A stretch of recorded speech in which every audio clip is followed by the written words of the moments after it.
Hello and welcome to my channel, Watercolors. Today I'll be showing you how to make a color mixing chart for your watercolors. I will be making a color mixing chart for my newest collection of M-gram watercolors. It is still an incomplete collection because I still need 2 more colors of watercolor, but generally speaking, I am satisfied with my collection as it is and I would like to get to painting with it. Before painting, it is important to have a mixing chart because it tells you how each pigment will behave when mixed with another, and no one brand will behave the same way as another. So I have previously created a split primary palette for my Van Gogh watercolors. I like this mixing chart, but it is a little messier than what I would prefer. I made this one on the fly because I had purchased a split primary color palette of these paints. I made a small mixture of each and then a blend of other pigments with it and laid them out in the order of left to right on my palette. I like how it turned out. It's helpful as a tool, but for my M-grams, because they are a professional watercolor brand, I would like something a little bit more structured. So that's what we are going to be doing today. In order to make a mixing chart, you will need some sort of pencil. Everybody has their own preference. For this, I used just a plain mechanical pencil because I'm not too picky.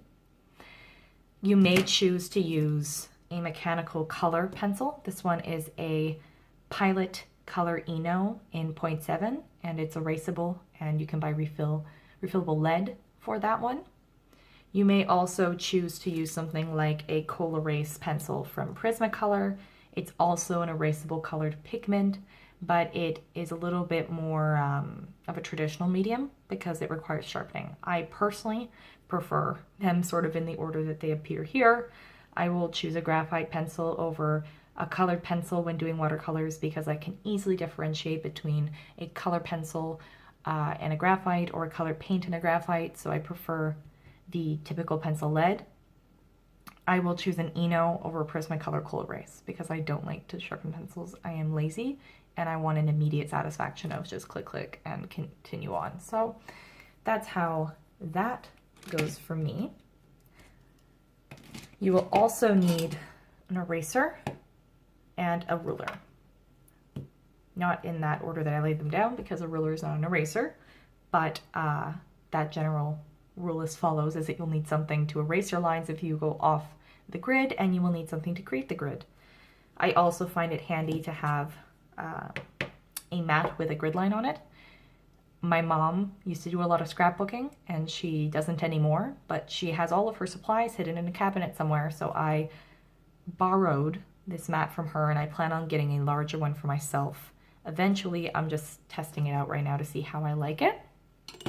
So far, I do like it. For brushes for this particular project, I would say go for something slightly larger than or slightly smaller than your squares. I have 2 brushes that I would suggest in size. You can use whatever brand of brush you want. I have the Winsor & Newton Cotman 111 series round brushes here, a 4 and an 8. I find the 8 is a little bit larger in how it lays down water and color to the squares I've created, and this one is a bit smaller. I will be using the 8 for my project just because it's a size of brush that I am most comfortable using, but I would also have been just as fine using the 4. So just pick a brush that is comfortable for you to use. It's essentially the rule to follow for that one. You will also need your paints, and I have already gone ahead and laid my paints out on my palette here. I didn't lay them out in the right order because I was also organizing them up right. They're very liquid paints. They're made with honey, so they flow very easily, and I was finding that as I opened the covers, even if I was being gentle with the tube itself, I was getting a little bit of paint coming out. So I'm setting them standing upright so that the paint can fall back down into the barrel of the tube, and it's less likely to spit on me if I'm opening it up again. In order, I have the Hansa Yellow here. I have Burnt Umber here. I have Quinacridone Red here. I have yellow ochre here. I have dioxide purple, cerulean blue, sap green, and ultramarine blue. I also choose as other tools. I will not be using these tools, but they are always an option. A black or other color if you frequently use a certain type of mild liner or fine liner or marker tool or brush tool, and then a white gel pen of some kind or paint pen that you use frequently so that you can see how the paint looks against black or brown or white or peach if they're colors you typically use. I like to just keep my palettes pretty simple.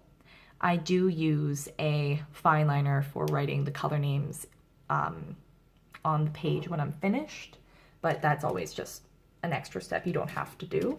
It does help in future for organizing.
So as you can see here, the final product leaves you with a gradient of colors starting from, if you follow the same pattern and use the same paints as I have, ultramarine, cerulean blue, sap green, Hansa yellow, it's probably wrong, yellow ochre, burnt umber, quinacridone red, and dioxine purple, and mixed from left to right and right to left depending on where you are in the order.